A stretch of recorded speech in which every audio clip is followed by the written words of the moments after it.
por otro lado ya regresa a la parte venosa, a la parte arterial y por otro lado a la parte venosa.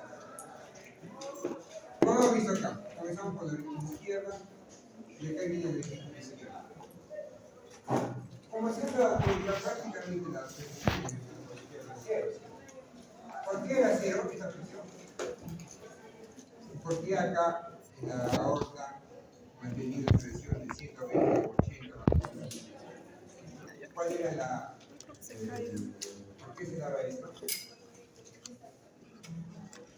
Yo vi en la anterior clase, ¿no? Porque acá tenemos acá presión de cero. Y acá, por ejemplo, tenemos más o menos 80, 90.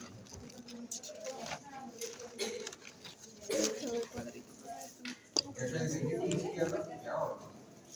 ¿Qué es la diferencia? Justamente por la válvula, como hemos visto, ¿no? Acá está nuestro ventrículo, por acá está nuestra válvula, y acá va a salir nuestra aorta. Entonces, mientras tenga una contracción, se va a contraer. ¿Qué pasa con la sangre? ¿Hasta qué presión va a llegar acá? Hasta 120. Llega a 120. Pero después, ¿qué va a pasar? Se termina la sangre. Si termina la sangre, ¿qué va a pasar con esto? Va a empezar a caer, a regresar. Y cuando comienza a regresar, ¿qué va a pasar con esta válvula? Y si se cierra, ¿qué presión va a quedar acá arriba? Va a quedar el 80, y acá, ¿cuánto va a quedar prácticamente? ¿Estamos claros? ¿Quién da esta presión de 80? Para las dos partes. Primero va a ser lo que es la válvula aórtica y la segunda va a ser justamente lo que es la resistencia vascular de la válvula aórtica. Entonces, estamos claros en esa parte. No se confunda acá. Estamos viendo que acá por eso que tiene acá el ventrículo izquierdo tiene 0 y acá en la aorta tiene acá 80, 90, que es esta presión. Hasta ahí estamos claros.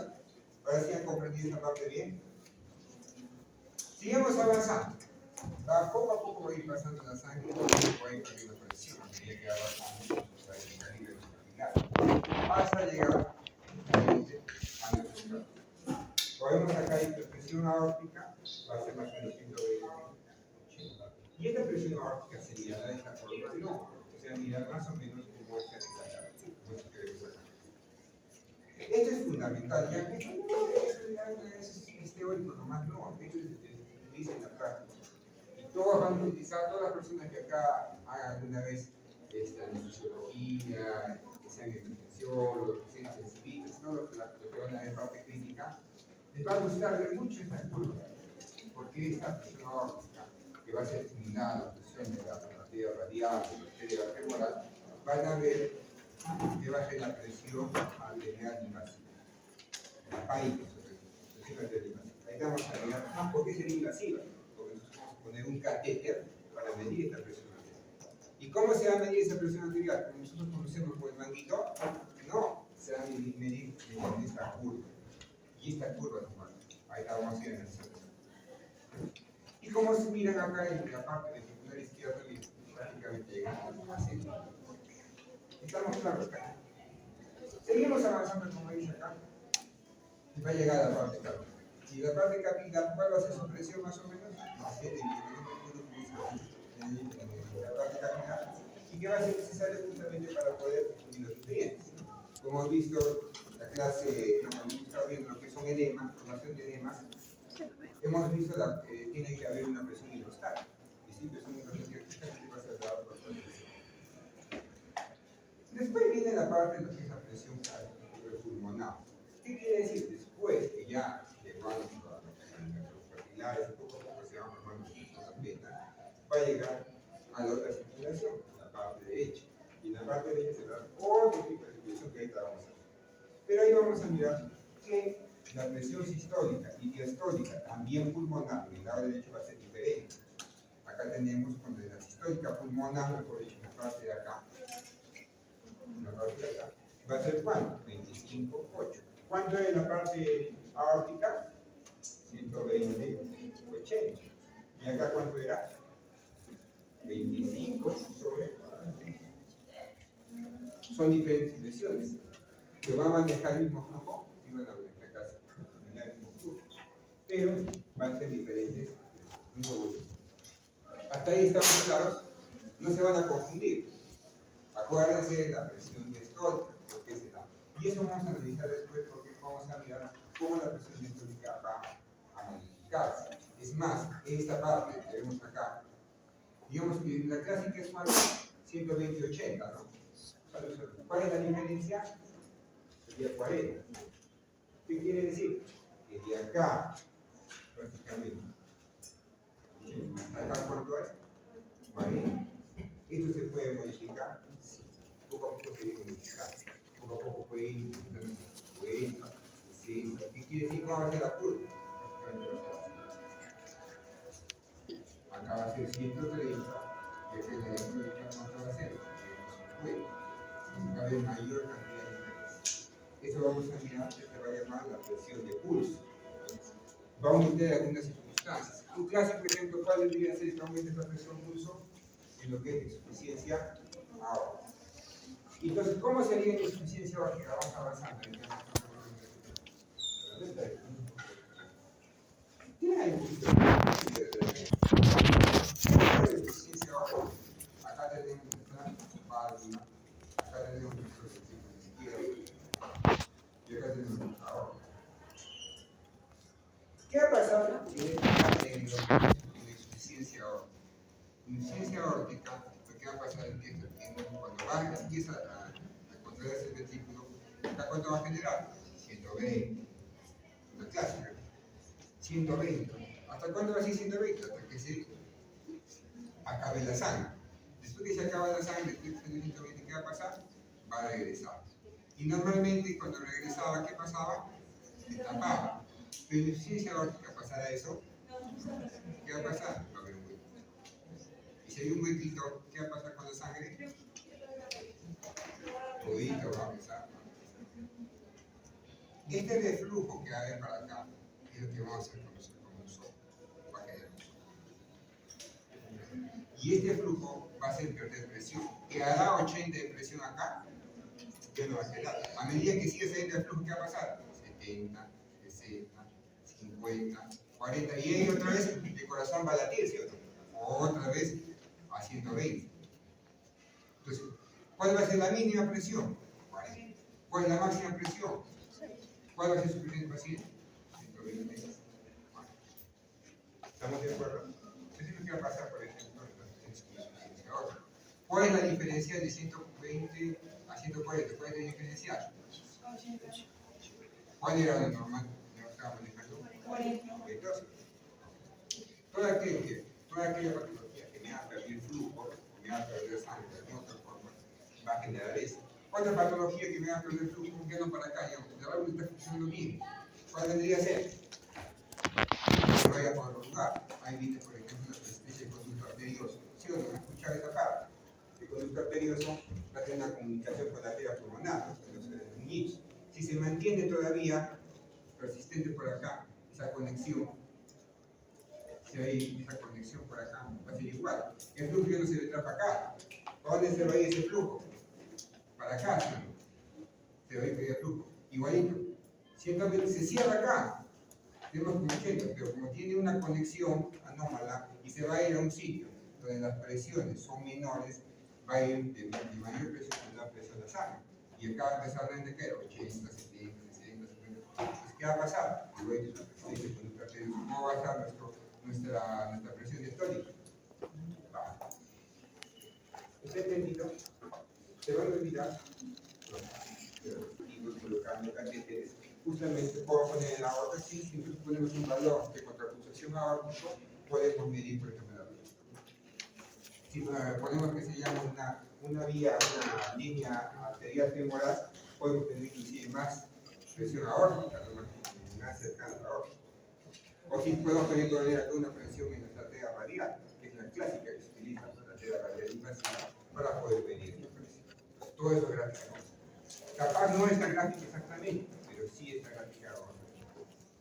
Estamos hasta ahí, avanzamos pues tranquilos, felices. Sigamos avanzando. Entonces, como han visto, la presión en la parte izquierda va a y obviamente va a empezar a irse a ir a la parte del lado derecho. Ahora, para que se pueda llenar y pueda ir a esta parte derecha, va a haber varios mecanismos.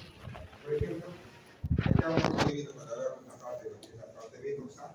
Vamos a mirar que tenemos la banda de convivencia en la parte de los ombligos inferiores, para que poco a poco vaya subiendo la sangre. Pero solamente eso hará que la sangre regrese. No, ¿cierto? No solamente eso. De arriba de la cabeza que regrese la sangre es fácil, ¿sí o no? Por la gravedad. Pero para que venga la sangre de acá, de los pies, hacia la parte de nuestro corazón, tiene que existir una serie de mecanismos. Uno de los mecanismos más bonitos de lo que va a mirar justamente va a ser la presión torácica. ¿Qué quiere decir? Que acá tenemos nuestro tórax. Acá está nuestro tórax. ¿Verdad? Dentro del tórax está nuestro tórax. ¿Sí?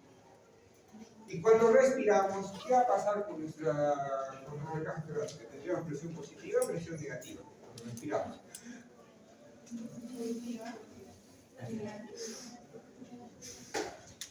¿Qué va a ser presión negativa? Presión positiva. Negativa. Si es positiva, va a botar. Si es negativa, como un inhibidor va a absorber. Y como se absorbe por acá, hasta nuestra tráquea, por acá. Y vamos a hacer un ejemplo. Y acá va a tener una presión negativa. Si es una presión negativa, va a hacer que el aire ingrese, a esta parte del aire. También esa presión negativa, ¿quién va a hacer afecto? También a la parte de la sangre. Entonces, si es acá presión negativa, presión negativa, presión negativa, presión negativa, presión negativa, ¿qué va a pasar con esta sangre? Va a ser succionada. Y acá va a ser succionada. Vamos a sacar la sangre. Así como el aire va a entrar, también va a entrar la sangre. Y de alguna manera va a favorecer ¿qué? El retorno de luz. ¿Está entendida esa parte? Pero también hay otra patología. ¿Qué pasa? Más abajito tenemos otra calidad. ¿Cuál es la siguiente calidad que tenemos acá abajo? El abdomen, ¿cierto? El abdomen. El abdomen puede tener la impresión elevada. ¿Sí? Imagínense una persona que tenga un vólvulo de sigmoide. ¿Qué es un vólvulo de sigmoide? Que se ha doblado el sigmoide y comienza a hacer una hipertensión abdominal. Comienza a aumentar la presión. Acá en decir, acá tenemos presión positiva, presión positiva, presión positiva, presión positiva, presión positiva, presión positiva. ¿Qué va a pasar con la sangre? ¿Va a poder retornar o no va a poder retornar? No va a poder retornar. Entonces, nosotros aumentamos la presión positiva. ¿Qué va a pasar? No va a poder regresar. Me traerá problemas. Va a disminuir la precarga, ¿cierto? Aquí es ese corazón. Y si disminuye la precarga, tendremos un buen gasto cardíaco. Si no tenemos un buen gasto cardíaco, podrá irrigarse bien en nuestro riñoncito. ¿Qué nos va a dar? Falla renal. ¿Pre-renal o renal? Renal. Pre-renal. Una falla renal, ¿y eso qué va a llevar? Acidosis y toda la cascada de fallas renales. Solamente en cuanto a escuchar la pancreatitis aguda, la pancreatitis, ¿qué va a pasar? Se está matando la parte de la pancreática que aumenta la presión intraabdominal. Y si aumenta la presión intraabdominal, ¿podrá regresar a la sangre? También el tórax puede aumentar la presión, así volverse positivo eso. ¿Sí? ¿Cuándo puede volverse positivo, por ejemplo? Un clásico ejemplo es el neumotórax. ¿Han escuchado el neumotórax? Cuando sale el aire fuera del pulmón. ¿Qué va a pasar? Ya no va a ser negativo. Cada vez que yo respiro, va a generar un fenómeno de válvula y vamos a atrapar aire dentro del tórax. Y si ampliamos el aire dentro del tórax, ¿qué presión va a tener? Ya no negativa, no va a tener positiva. ¿Podrá trabajar el corazón así? ¿Qué me da? ¿Un shock? ¿Estamos de acuerdo? Otra forma para que se vea positivo acá. está negativo. Bueno, está positivo acá en parte del tórax, que me dificulta el retorno venoso. ¿Ah? Puede ser un derrame pleural, no otra forma, pero algo más clásico que se utiliza. ¿Qué pasa si yo le pongo un tubo endotraqueal? ¿Han escuchado? ¿Han visto en las películas? Acá le intubo, le pongo un tubo endotraqueal acá, le pongo un tubo acá, y le conecto esto a un ventilador mecánico. ¿Qué presión le va a dar acá? Positivo, positivo. ¿Qué se va a ver?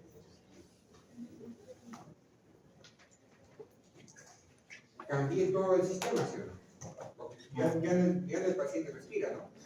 ¿Quién le da la ventilación? El ventilador. El soplo, ¿sí o no? Me cambia todo esto, ¿sí o no? ¿Regresará fácilmente la sangre? Si no regresa, ¿habrá buen gasto cardíaco, buena precaución? Si no hay una buena retorno venoso, ¿habrá una buena circulación a nivel renal? No. Es lo que pasa con los pacientes con COVID. Muchos pacientes con COVID, ¿qué pasa? El pulmón está tan dañado que uno tiene que poner presiones en el ventilador altas. Si pongo alta presión en el ventilador, ¿cómo me vuelvo en tórax? Positivo. Y si vuelvo positivo, ¿podrá regresar? ¿Por qué es complicado? Con falla renal, si no le podemos hacer pulmón, triste. Vamos a poner más presión con el ventilador para que pueda de alguna otra forma responder a nuestro pulmón, ayudar a la oxigenación. Acuérdense que el ventilador mecánico no reemplaza la respiración, sino el ventilador mecánico solamente da ventilación. El pulmón ya está dañado. ¿Está claro esta parte de acá? ¿Se van a olvidar? Sigamos ahora. Entonces, analizando esta parte del corazón, que es muy bonito, muy interesante, vamos a llegar.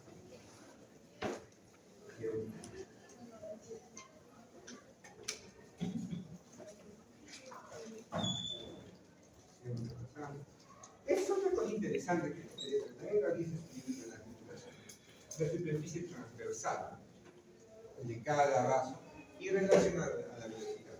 Y ustedes dirán, ¿pero qué me sirve esa velocidad? Esta velocidad es bastante. Y ahorita vamos a ir viendo por qué. Acá nos habla la superficie transversal de cada vaso. ¿Cuántas aortas tenemos? Una nomás. Pues es el 2.5 centímetros cuadrados. A medida que vamos avanzando, arterial, pequeño, esta parte de acá se van sumando todas estas que tuviéramos acá. 20 a 10 arteriolas pequeñas arterias, 10 por 2.5 sería 25. Pero no tenemos 10 aortas, entonces poco a poco se va sumando. ¿Y para qué sirve esto, esta parte? Para poder hallar, para poder ver la velocidad de la aorta. La velocidad de la aorta de la sangre, ¿cuánto va a ser más o menos? 3 centímetros por segundo. ¿Ya? Entonces, nosotros vamos a hacer una idea. ¿Para qué nos sirve esto? ¿Y para qué nos sirve la transversal? ¿Nos sirve en la práctica clínica? Sí, nos sirve. ¿Y para qué nos sirve? Justamente para hallar todo un señal de nuestro gasto cardíaco. ¿Y a través de quién? El ecógrafo. ¿Quién mide velocidades? El ecógrafo. ¿Y con qué función? Con lo que es el Doppler. ¿Saben qué es el Doppler? Van a hacer ecografía Doppler para ver cómo están mis arterias, cómo están mis flujos. Esos flujos vamos a ver centímetros por segundo. Entonces, ¿cómo hallaríamos? ¿Cuánto tenemos acá en superficie, por ejemplo, en la aorta? 2.5 centímetros cuadrados. ¿Y cómo acá tenemos? ¿Cuánto es el área? 2.5 centímetros cuadrados. ¿Cuál es la velocidad que tiene salida la sangre por la aorta? 23 centímetros por segundo. ¿Qué quiere decir? Que la sangre en un segundo, acá, en un segundo, ¿cuánto ha recorrido? 33. ¿Sí? En un segundo, la sangre ha recorrido 33 centímetros. ¿Está clarito? ¿Podemos hallar el volumen? No. El volumen de un cilindro. ¿Cuánto sería el volumen? El área de la base de un cilindro. ¿Cuánto sería 33 centímetros por 2 centímetros? A ver, multiplique.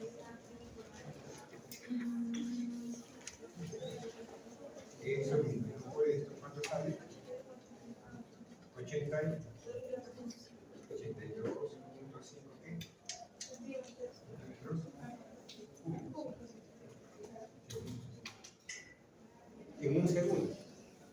si el paciente tendría una frecuencia, o sea, si tendría, digamos, si cada latido tendría un segundo, ¿cuánto latido, cuánto de sangre bota este paciente por cada latido?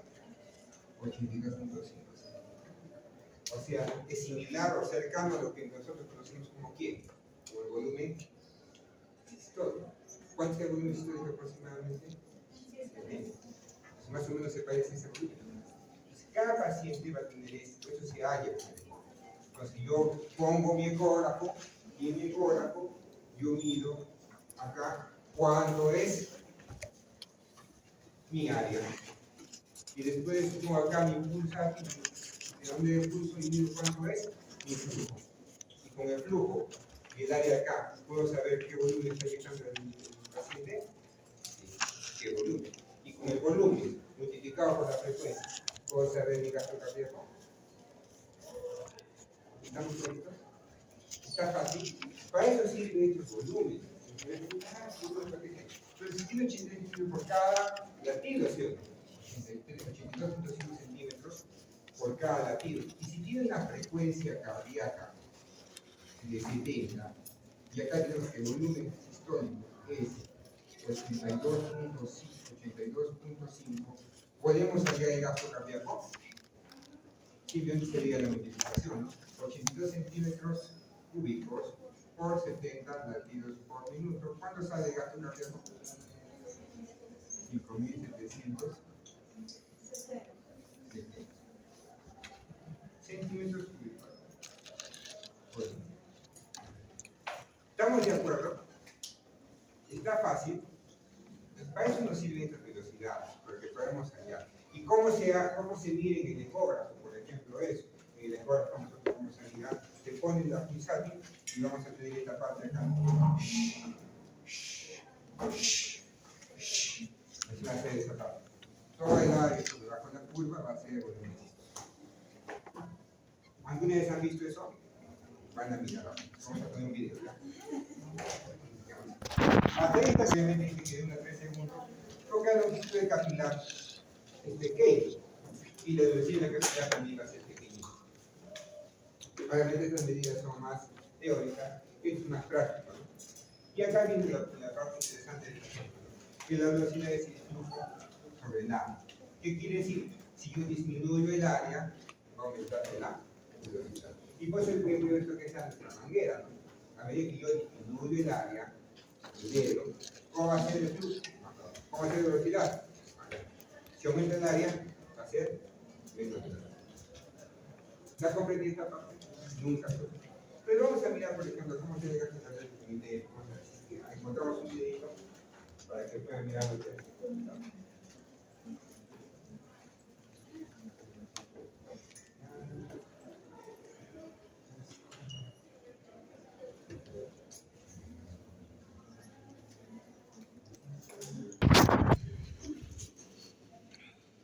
Cuando ponen el pulsar, miren cómo hace la cosa. Todo que acá nos da que se llama el flujo, que es centímetros por segundo. Y lo que está comentando, ¿no?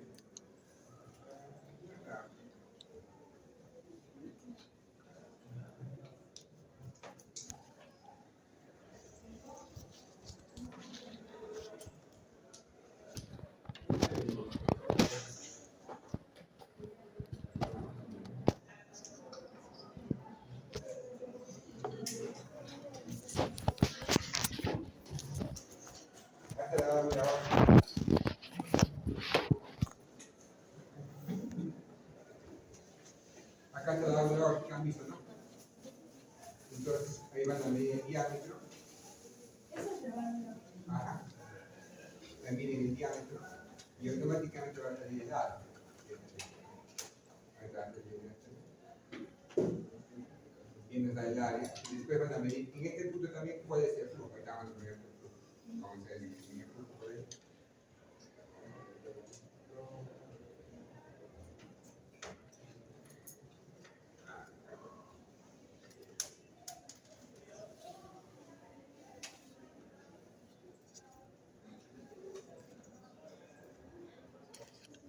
Entonces, acá Acá les voy a que les dije una ecografía 5 cámaras. 1, 2, 3, 4. 5. 1, 2, 3, 4, 5. Esta quinta va a ser la aorta. Entonces ahí van a poner entonces y después, ¿qué vendría a ser esto? Vendría a ser flujo. Y con el flujo, acá tenemos el EKG que nos da la frecuencia y el área de nuestra raíz de la aorta, podemos saber cuándo tiene un caso. Entonces, en utilidad clínica se utiliza lo que ¿ya? Ahí como un costo. Entonces, hasta ahí está comprendida esta parte. La parte de lo que es la parte sistémica, la parte de lo que es la parte material y de infiltración mayor. Como hemos visto, como hay dos sistemas, ¿no? Si hablamos ya de infiltración pulmonar, va a haber un sistema de bajo flujo alta presión y de bajo flujo y baja de alto flujo. El sistema pulmonar va a ser diferente. El sistema pulmonar va a ser diferente por parte del vaso pulmonar, los vasos bronquiales, que es la que va a llevar la sangre oxigenada, y la conducta linfática, como hemos visto que previenen el edema pulmonar. Todo lo que es la parte linfática va a prevenir el asma. Tanto el edema pulmonar también como también de otra forma, ver también para la formación de lo que es el derrame pleural. Un desbalance, por ejemplo, en las presiones de lo que es la pared torácica, lo que va a generar que al final tenga el derrame pleural. ¿Y quién me genera un derrame pleural, por ejemplo? Insuficiencia cardíaca, derrame pleural. Otras patologías. Un clásico ejemplo de derrame pleural, ¿qué vamos a hacer esto cuando le damos la parte del respiratorio? Son los pacientes que tienen cáncer. ¿Han escuchado el cáncer pulmonar? Cáncer metastásico también. ¿Qué va a pasar? Va a aumentar obviamente la producción de líquido pleural y al final va a disminuir la cantidad de absorción. Y al final vamos a tener que el paciente comience a ser como ejemplo. Si vamos a ver esta parte, es la comparación, lo que es la presión y lo que es la presión aórtica y lo que es la presión pulmonar. ¿Cuál es la presión aórtica? 120/80, 120/70. Y obviamente acá tenemos la presión pulmonar comparada. Acá tenemos la parte de lo que es la derecha y la curva arterial pulmonar. Igualito, ¿no? Lo que es la curva del ventrículo, hasta donde llega prácticamente cero. Y lo que es arterial pulmonar, ¿dónde se queda?